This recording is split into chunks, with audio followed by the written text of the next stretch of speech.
Muy buenas noches, buenos días para algunos de ustedes. Bienvenidos a nuestro análisis semanal de los domingos, donde analizamos qué sucedió la semana pasada, vemos qué es lo que va a suceder en el futuro cercano y lejano. Este análisis semanal de hoy, 15 de noviembre del 2015, es traído a ustedes gracias a Continental FX en conjunto con Trading Academy. Vamos entonces a ver qué pasó la semana pasada. Bueno, la semana pasada esperábamos que el dólar continuara su fortaleza. Sin embargo, no fue tanto así. El dólar estuvo bastante neutro en relación a las demás monedas, aunque contra lo que es los commodities y las bolsas de valores, sí tuvimos las retracciones esperadas en cuanto a las acciones y los commodities, pues básicamente debido a que se ve como un casi hecho que la Fed suba los intereses en el 2000, en diciembre de este año, mostraron pues su desconformidad con esto. Como pueden ver, la libra cambió de dirección nuevamente, le ganó más de 150 pips al dólar. El euro también le ganó ligeramente al dólar, el dólar australiano también, el dólar neozelandés también. El canadiense fue uno de los pocos o el único que no le ganó al dólar, y más que nada eso fue por las caídas del petróleo. Acuérdense que hay una correlación muy fuerte entre lo que es el petróleo y la moneda canadiense. Y por último, el yen recuperó más o menos unos 50 pips o un poquito más de 50 pips frente al dólar. ¿Qué pasó la semana pasada? El dólar tuvo una semana mixta después de un excelente NFP de la semana anterior. Los datos del PIB de Japón, los datos de inflación del Reino Unido, Estados Unidos y Canadá y una decisión de tasas de intereses de Japón destacan como las noticias fundamentales más importantes de esta semana. Esta semana hubo una larga lista de miembros de la Fed que básicamente dejaron casi dado por hecho que vendrá un alza de intereses en diciembre. Yellen permaneció en silencio. En la zona euro los datos salieron mezclados y con ventas al por menor que fueron una decepción, pero la confianza del consumidor fue optimista. Draghi reiteró su deseo de actuar en diciembre. Entre otras palabras, dijo que van a proporcionar más alivio para la economía de la eurozona. En Australia el informe de empleo fue excelente y la caída del precio del petróleo pesó sobre el dólar canadiense. También cabe mencionar el horroroso atentado terrorista que hubo en Francia, en París, el día viernes en la noche, y pues obviamente eso va a tener sus repercusiones a nivel mundial, no solo en el mercado financiero, sino en todos los sentidos. Así que aquí en Continental FX y Trading Academy estamos con los franceses y con todas las víctimas que tuvieron estos atentados. En fin, en resumen, la semana pasada el dólar tuvo un desempeño muy pobre para la sorpresa de muchos, dado el excelente informe de NFP que prácticamente garantiza una subida de intereses por parte de la Fed. Las acciones y los productos básicos, o sea, los commodities, cayeron en anticipación de la subida de intereses. Los terribles hechos terroristas de París dominarán el mercado esta semana. El euro debería ser el más afectado, aunque las demás divisas europeas también deberían tener un cierto impacto relativamente negativo. Las acciones y los productos básicos, o sea, los commodities, también deberían ser afectados. El yen debería fortalecerse y el CAD australiano y el neozelandés deberían debilitarse. El dólar debería fortalecerse frente a todos, menos el yen, siempre y cuando el IPC no muestre que Japón entró nuevamente en recesión, ya que hoy en la noche tenemos la decisión, no la decisión, pero el informe del IPC. Vamos a ver cómo sale eso. Aquí tenemos las noticias, el calendario de todas las semanas, donde podemos ver la lista de noticias ya preestablecidas. Pero aquí tenemos las noticias fundamentales más que podrían impactar nuestras operaciones en el mercado. La primera de estas es hoy domingo a las 23:50 hora GMT, que es los datos del PIB de Japón. La economía de Japón se contrajo un 0,4% en el segundo trimestre, dado que el Producto Interno Bruto se redujo en un 1,6 anualizado este abril a junio. La contracción fue menor de la esperada, pero el gasto del consumidor y las inversiones se debilitaron. Muchos economistas creen que la inflación no alcanzará el objetivo del 2% para el verano del 2016, o sea, para junio, julio, agosto del 2016, y están esperando una mayor flexibilización monetaria en los próximos meses. Se espera que el PIB sea negativo en el 0,1%. Mario Draghi habla el lunes a las 10:15 y el viernes a las 8 de la mañana. Horario GMT. El presidente del Banco Central Europeo, Mario Draghi, dará discursos en Madrid y en Frankfurt. Durante su discurso ante el Parlamento Europeo la semana pasada, Draghi dejó caer otro indicio de que el Banco Central está preparando nuevas medidas de flexibilización monetaria para impulsar la recuperación de la zona euro. El presidente del Banco Central reconoció que el objetivo de la inflación del 2% necesitará más tiempo y que el Banco Central volverá a examinar un programa de alivio cuantitativo a principios de diciembre. Se espera volatilidad en el mercado durante sus discursos. Luego tenemos el día martes a las 9:30 los datos de inflación del Reino Unido. Los precios al consumidor del Reino Unido cayeron un 0,1% en septiembre, flotando cerca del cero durante la mayor parte de este año. Los precios de los alimentos bajaron un 2,5% en el año en curso en medio de las guerras de precios de los supermercados. Según el comunicado de la baja del IPC, el Banco Central de Inglaterra no tiene ninguna prisa para subir las tasas en el corto plazo. Por otra parte, el IPC subyacente también se mantuvo débil en el 1%, lo que sugiere que no hay presiones inflacionarias subyacentes, a pesar de que los salarios continúan fuertemente en crecimiento. Se espera que los precios al consumidor permanezcan en negativo 0,1%. El mismo martes a las 10 de la mañana, horario GMT, tenemos el sentimiento económico alemán ZEW. La confianza de los analistas e inversores alemanes se hundió en octubre a 1,9 puntos, después de 12,1 en septiembre, en medio del escándalo de la Volkswagen y la debilidad de los mercados emergentes. Los analistas esperaban una lectura de 6,8. Las condiciones actuales cayeron a 55,2 desde 67,5 puntos en septiembre, por debajo de las expectativas de una caída de 64,7. Se espera que el sentimiento económico alemán llegue a 6,7 esta vez. Por cierto, no es por ciento, es 6,7. Ahí me equivoqué. Martes 13:30, los datos de inflación de Estados Unidos. Los precios al consumidor en los Estados Unidos disminuyeron un 0,2% en septiembre, mientras que el IPC subyacente, incluyendo los sectores de alimentos y energía, ganaron un 0,2%. Los analistas esperaban que el IPC baje un 0,2% y el IPC subyacente se esperaba que aumente un 0,1%. A pesar de la caída de la inflación en general, los precios subyacentes subieron un 1,9% en los últimos 12 meses, desde 1,8% el mes anterior. O sea, estamos prácticamente en ese 2% que es la meta del Banco Central y de prácticamente todos los bancos centrales, tener una inflación del 2%. El índice de energía se desplomó un 4,7% en septiembre, un descenso continuado en el índice de la gasolina, esta vez en un 9%.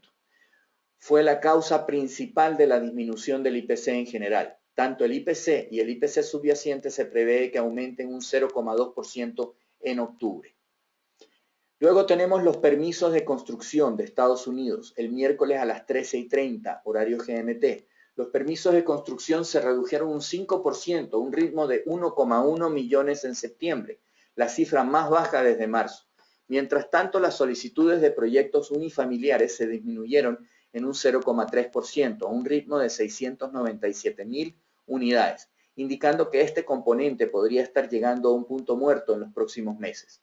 Sin embargo, las cifras de nuevas viviendas iniciadas fueron alentadoras. Se espera que el número de permisos llegue a un ritmo de 1,15 millones en octubre. Luego tenemos las esperadas minutas de la reunión de la FOMC estadounidense el miércoles a las 19 horas GMT. En la decisión de octubre de la Fed, el tono fue relativamente agresivo con respecto a la inflación y el empleo, y no expresaron ninguna preocupación. Además, dieron a entender sobre la posible toma de acción en diciembre. Las actas nos podrían revelar que están pensando los miembros de línea dura y lo cerca que realmente puede estar una subida de intereses en diciembre. Las últimas tres noticias que tenemos son el jueves, que son la decisión de la tasa de interés de Japón. El Banco de Japón mantuvo su política monetaria intacta en su reunión de política monetaria en octubre. Sin embargo, los miembros reiteraron su promesa de aumentar la base monetaria, o sea, imprimir más dinero a una tasa anual de 80 billones de yenes. En la conferencia de prensa, el gobernador del Banco de Japón, Haruhiko Kuroda, dijo que no hubo propuestas para aliviar la política monetaria durante la reunión y culpó los bajos precios de la energía como la culpable de que no se haya logrado la meta de inflación. Luego tenemos a las 13:30 el día jueves las peticiones de desempleo de Estados Unidos. Las nuevas peticiones de los subsidios de desempleo se mantuvieron sin cambios la semana pasada, lo que indica que siguen las fuertes condiciones del mercado laboral. El dato fue peor que el pronosticado de 270,000, pero este dato todavía apoya a la Reserva Federal para elevar la tasa de interés en el próximo mes. El promedio móvil de 4 semanas de las solicitudes aumentó en 5,000 a 267,750 la semana pasada, pero todavía estamos muy cerca de los mínimos de hace 42 años. El número de personas que siguen recibiendo beneficios después de una primera semana de ayuda aumentaron en 5,000 a 2,17 millones. Se espera que las solicitudes de desempleo esta semana lleguen a 272,000. Y por último, el día jueves tenemos el índice de fabricación de la Fed de Filadelfia, de Estados Unidos. El índice manufacturero de Filadelfia se mantuvo en terreno negativo por segundo mes consecutivo, en negativo 4,5. En octubre, después de publicaciones de negativo 6 en el mes anterior. Las cifras negativas indican una fuerte desaceleración en el sector manufacturero, lo cual es normal porque el mundo entero está bajo una presión de desaceleración, por ende no están vendiendo tanto como antes. La fortaleza del dólar estadounidense ha estado pesando sobre la industria de Estados Unidos desde el pasado otoño. Se espera que el índice manufacturero de Filadelfia aumente un 0,1 en noviembre.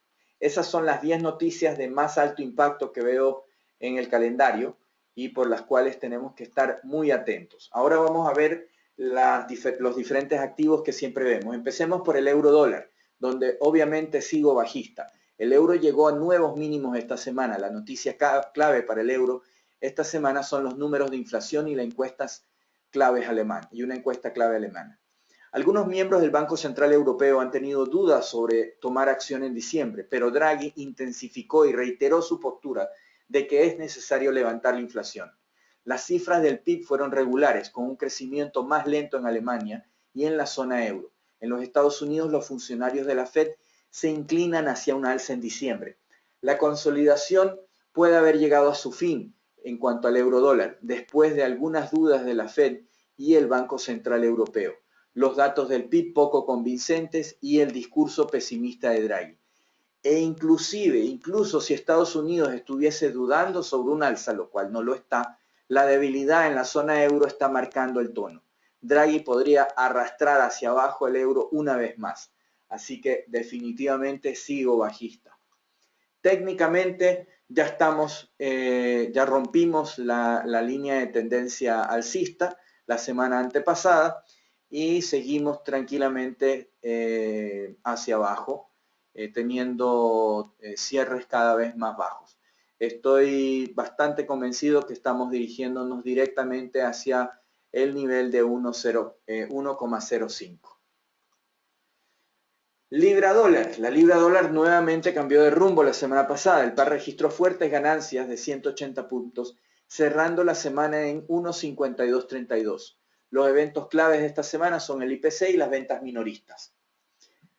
Fue una semana mezclada la semana pasada en los Estados Unidos, ya que los mercados continúan especulando acerca de un alza de tasas en diciembre, pero el PPI y las ventas al por menor no alcanzaron las estimaciones, pero el sentimiento del consumidor de la Universidad de Michigan llegó a lo esperado. Las excelentes nóminas no agrícolas aumentaron las probabilidades de una alza de tasas en diciembre y el informe del IPC de esta semana y las minutas de la Fed son lo que confirmarán esto o pondrán dudas al respecto. Una mejora en la inflación reforzará el caso para una alza de tasas en diciembre y el dólar estadounidense probablemente recibirá un impulso frente a sus rivales. Técnicamente hablando, tal como lo dijimos la semana pasada, podíamos tener un rebote en esa línea, en esa línea que hemos trazado ahí, que es un soporte, y así fue. Llegamos a los niveles de 1.52. Sin embargo, este mercado está en una inclinación a la baja, como pueden ver con la línea de tendencia bajista. Aquí pueden suceder dos cosas. Podemos subir a esta y luego bajar, o podemos bajar directamente de donde estamos. En todo caso, no tengo ningún interés en la compra de este mercado. Estamos dirigiéndonos, yo creo que vamos a llegar a 1.49 en las próximas semanas. La única forma de que yo tuviese algún interés en la compra de este mercado sería si rompiéramos 1.55, lo cual veo muy dudoso. Así que sigo bajista en la libra dólar. Dólar yen. El dólar yen registró pérdidas modestas la semana pasada, cerrando en 1.2259. La próxima semana tiene 5 eventos en el calendario nipón, resaltados por el PIB preliminar. Fue una semana mezclada la semana pasada en Estados Unidos, ya que los mercados continúan especulando acerca de un alza de tasas en diciembre, pero el PPI y las ventas al por menor no alcanzaron las estimaciones. Pero el sentimiento del consumidor de la Universidad de Michigan llegó a lo esperado. En Japón, las cuentas corrientes salieron muy por debajo de las expectativas. En definitiva, se está mostrando una pintura o una fotografía bastante mala para Japón. Sin embargo, acuérdense que el yen es una moneda de financiación. Los intereses son tan bajos que la gente prefiere sacar préstamos en yenes, y cada vez que hay un problema geopolítico como el que ocurrió desafortunadamente el día viernes en París, normalmente esto hace que el dólar y el yen se fortalezcan. El dólar porque es una moneda fuerte y de refugio y es la más apetecida en este momento, y el yen porque es una moneda de financiación. En otras palabras, hay muchas deudas en yenes. Entonces, cuando hay algún problema, la gente cambia el dinero a yenes por si acaso tengan que pagar esos préstamos. Las excelentes nóminas no agrícolas aumentaron las probabilidades de un alza de tasas, y el informe del IPC de esta semana y las minutas de la Fed son lo que van a confirmar esto o poner en duda este acontecimiento. Una mejora en la inflación reforzaría el caso para un alza de tasas en diciembre, y el dólar estadounidense probablemente recibiría un impulso frente a sus rivales. Así que sigo alcista en cuanto a lo que se refiere al yen. Dólar yen, técnicamente hablando, bueno, estamos por encima de la línea bajista. Tuvimos un ligero retroceso la semana pasada. Sin embargo, estamos claramente encaminados hacia 1.25, y de ahí probablemente podamos comprar y mantenernos en este par, que probablemente va a subir mucho más. No tengo ningún interés en la venta de este mercado. Creo que el nivel de 120 es esencialmente el piso en este mercado ahora. Así que esperemos a ver si rompemos 125, y si es así, estamos metidos para el largo plazo en el dólar yen largos. Dólar australiano, dólar. El dólar australiano revirtió direcciones la semana pasada ganando 80 puntos. El par cerró en 0,7117. Y el evento clave de esta semana son las actas de la reunión política monetaria del Banco Central. El dólar australiano recibió un fuerte impulso por las sorprendentemente fuertes cifras de empleo, mientras que en los Estados Unidos las noticias fueron mixtas, aunque las encuestas dan por un 70% la probabilidad de un alza de tasas de interés en diciembre. Las últimas nóminas no agrícolas han aumentado la probabilidad de un alza de tasas y el informe del IPC de esta semana y las minutas de la Fed serán minuciosamente analizadas por los mercados. Una mejora en la inflación reforzaría el caso para un alza de tasas en diciembre, por lo que el australiano seguramente devolverá terreno al dólar americano. Sigo bajista.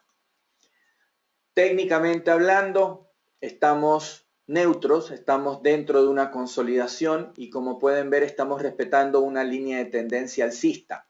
Estamos prácticamente respetando el nivel de 0,70. Debido a esto parece como si este mercado está listo para continuar consolidando en general, pero se trata de un rango relativamente estrecho, por lo que es muy poco probable que empecemos a colocar operaciones a largo plazo en este momento.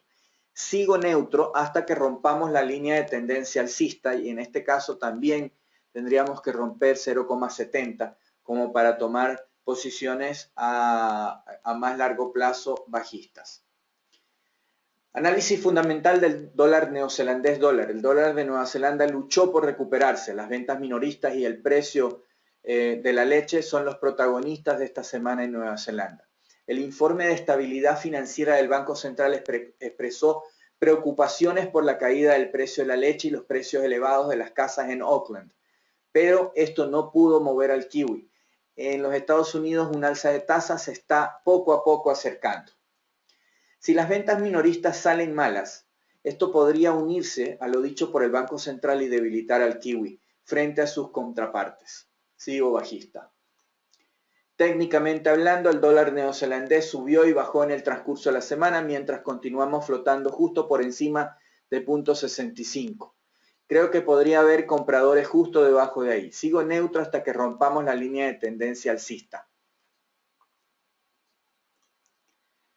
En cuanto al dólar canadiense, el dólar canadiense terminó casi sin cambios la semana pasada. El dólar CAD cerró la semana en 1.3319 y la próxima semana tiene 7 eventos en el calendario canadiense, incluyendo las ventas al por menor y los niveles de inflación. No hubo grandes lanzamientos en Canadá la semana pasada y el dólar canadiense tuvo una semana tranquila, mientras que en los Estados Unidos los números fueron mixtos. Con las recientes excelentes nóminas no agrícolas que alimentan la especulación de un alza de tasas en diciembre, el informe del IPC de octubre y las minutas de la Fed podrían dar un golpe de fuerza al dólar estadounidense frente al dólar canadiense. Sigo alcista. Técnicamente hablando, estamos chocando justamente contra la resistencia, que es la línea que hemos trazado ahí en este triángulo alcista. Así que una vez que rompamos esta línea, lo más probable es que lleguemos al nivel de 1.35 y de ahí quién sabe cuánto. No tengo ningún interés en lo absoluto en la venta al menos hasta que no caigamos por debajo de 1.28, lo cual es muy poco probable. Acuérdense que también el dólar canadiense tiene una correlación inversa con el petróleo. Entonces, tuvimos fuertes caídas la semana pasada. De hecho, finalmente rompimos las líneas que estábamos esperando que se rompan y estamos nuevamente bajistas en el petróleo y en el crudo ligero. Y esto pues coincide con la subida o la pequeña subida del dólar CAD, lo cual si es que tenemos una fuerte, seguimos bajando con el petróleo, vamos a seguir viendo un alza por parte del dólar canadiense, dólar canadiense. Ahora vemos el oro. En el oro seguimos bajista. El oro cayó inicialmente en el transcurso de la semana, pero se dio la vuelta para formar una vela relativamente neutral. Parece que estamos tratando de encontrar algún tipo de apoyo en esta área en general, pero francamente los mercados son muy negativos y como resultado nos fijamos en cualquier manifestación en este punto como para una oportunidad potencial de venta. Además de esto, el dólar estadounidense parece estar fortaleciéndose en general y esto es negativo para el oro en general también. Sigo bajista. Petróleo. El mercado del crudo ligero cayó significativamente durante el transcurso de la semana, cortando a través del nivel de $44. Ahora que los hemos hecho, parece que estamos yendo hacia 40 y tal vez incluso más abajo. Si somos capaces de tener un nuevo mínimo, será difícil decir dónde este mercado va a terminar y habría que anticipar un movimiento hasta el nivel de 35, ya que es el siguiente número significativo. En este punto del tiempo es imposible comprar este mercado, sobre todo teniendo en cuenta que el dólar se está fortaleciendo, así añadiendo más presión a la baja. Aunque no olviden la volatilidad que de este mercado, por lo que podríamos ver retracciones. Soy bajista. En cuanto al Brent, el Brent cayó durante el transcurso de la semana, probando el nivel de 43.50. El mercado parece como si está dispuesto a ir mucho más abajo y está listo para romper una vez más. El próximo objetivo sería 40. En última instancia, no es hasta que despejemos el nivel de $54 que consideraríamos la compra de este mercado. Así que soy bajista y ojo que pueden haber retracciones. En cuanto al índice del dólar, este cayó inicialmente, pero se dio la vuelta y terminó formando un martillo. El martillo, por supuesto, es una señal muy alcista y parece como si es solo cuestión de tiempo antes que lleguemos al nivel de 100 y probablemente de ahí en adelante lleguemos al nivel de 102. Así que soy alcista y no tengo ningún interés en la venta de este mercado. En cuanto al análisis técnico de los índices, tal como vengo haciendo hace varias semanas, voy a hacer un solo análisis para los índices que siempre vemos, ya que todos están prácticamente en la misma situación. Tal como lo esperábamos la semana pasada, tuvimos fuertes retracciones. En algunos casos estos parecerían que quieren seguir un poco más abajo, pero en general hemos tenido unas subidas tan estrepitosas en las últimas semanas que es normal tener retrocesos. Sigo alcista en todos. Como pueden ver aquí en el Dow, tuvimos una retracción bastante fuerte, pero venimos de muy abajo. Así que lo más probable es que podamos bajar un poquito más hasta más o menos 17.100, que es el piso de este mercado, para luego subir o simplemente empecemos a subir inmediatamente. Lo mismo sucede con el SP500. Tenemos dos pisos aquí. Uno es en 2020, que era justamente el techo de este mercado hace muy poco tiempo, y ahora, por supuesto, es el piso. Y 1990, que también ha sido un piso y un techo anteriormente. En cuanto al DAX, el DAX también podría estar retrocediendo a niveles de 10.400 para retomar su alza, o la podría retomar de una vez. En todo caso, en todos estoy alcista. Aquí también tocamos justamente la barrera de los 10.000. Si rompemos los 10.000 podríamos bajar a alrededor de 9.700 o podríamos retomar la subida inmediatamente. Y en el Nikkei, en cambio, aquí sí ya no fuimos para arriba, ya rompimos. De hecho, tuvimos un gap el cual nunca cerramos y la semana pasada, y lo más probable es que sigamos subiendo. Podríamos tener retrocesos hasta el nivel del piso de este mercado, que viene a ser la línea que tenemos ahí puesta, aunque no creo que suceda eso. Yo creo que más bien vamos a tener subidas. Por último, aquí tenemos los pares de mayor movimiento promedio de las últimas 4 semanas al viernes pasado. Tenemos buena volatilidad, tenemos buenas posibilidades de ganar dinero, así que aprovechenlas. Y Por último, les doy las gracias por asistir a nuestro análisis semanal. Los esperamos el próximo domingo y los invitamos a abrir una cuenta demo en continentalfx.com, donde nos caracteriza la transparencia y la honestidad, y somos los mejores en América Latina y Suramérica. No lo decimos nosotros, lo dice World Finance e International Finance Magazine, para los cuales nos han premiado con estos títulos. Muchas gracias por asistir. Nos vemos la próxima semana a la misma hora en el mismo canal. Y si tienen alguna pregunta, escríbanme, llámenme o visítenme. Chao, chao. Buenas, que tengan una excelente semana.